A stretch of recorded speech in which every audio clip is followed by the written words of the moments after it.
और अब दिल्ली के सियासी दंगल पर बीजेपी की प्रेस कॉन्फ्रेंस हो रही है। सीधे सुनाते हैं क्या कुछ कहना है दिल्ली के विधानसभा चुनाव पर सुधांशु त्रिवेदी। आप सभी जानते हैं कि वित्तीय दृष्टि से दिल्ली यानी financially Delhi was considered as one of the most efficient and prominent state. संभवतः भारत में सबसे बेहतर आर्थिक स्थिति वाले राज्यों में दिल्ली माना जाता है, जहां के लोगों की आय भी बेहतर होती है, अधिकांश सुविधाओं का वहन केंद्र सरकार करती है। और जब आम आदमी पार्टी सरकार को यह सत्ता मिली तो दिल्ली प्रॉफिट का बजट हुआ करता था। यह वर्ष 2024-25 पहला वर्ष होने जा रहा है जब दिल्ली घाटे की तरफ बढ़ रहा है, और वह घाटा कितनी बड़ी चुनौती लेके आया है इसका प्रमाण यह है कि 2024-25 के यानी वर्तमान फाइनेंशियल ईयर के लिए दिल्ली सरकार ने national small saving fund NSSF से 10,000 करोड़ रुपए का ऋण लेने के लिए पत्रावली मूव की है।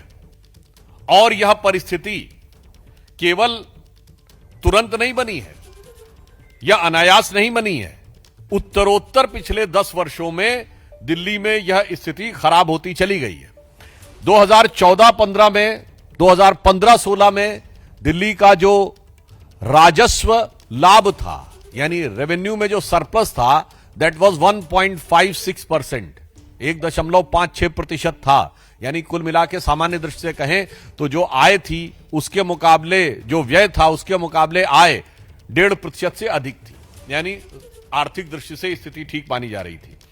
फिर वो गिरना शुरू होता है, 2016-17 में 0.85 पे आता है, फिर 0.72 पे आता है, एक बार उठ के 0.95 पहुंचता है, और 2020-21 में वो 0.19% पे आ जाता है, फिर 0.3 पे आता है, और इस साल वो निगेटिव में जाता हुआ दिखाई पड़ रहा है।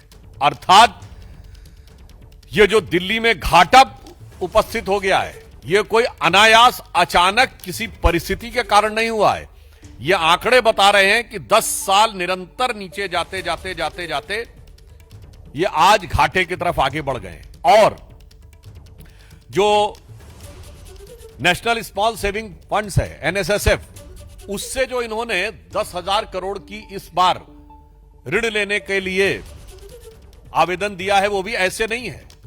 2016-17 में इन्होंने 2,896 करोड़ रुपए का लिया। फिर वो अमाउंट बढ़ते बढ़ते ऐसा हुआ कि विगत 3 वर्षों में 11,000 करोड़ रुपए लिए, और अभी इस एक अकेले साल में 10,000 करोड़ रुपए का डेट लेने के लिए आवेदन दिया है।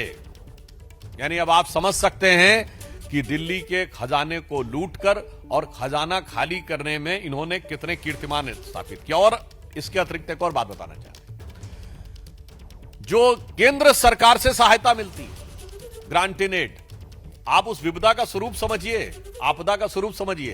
केंद्र सरकार से जो सहायता मिलती है वो उस पर निर्भरता उत्तरोत्तर बढ़ती जा रही है।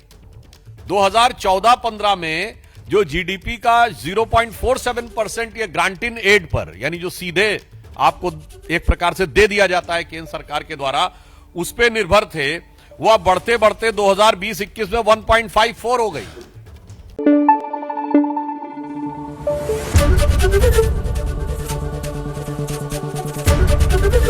एबीपी न्यूज आपको रखे आगे।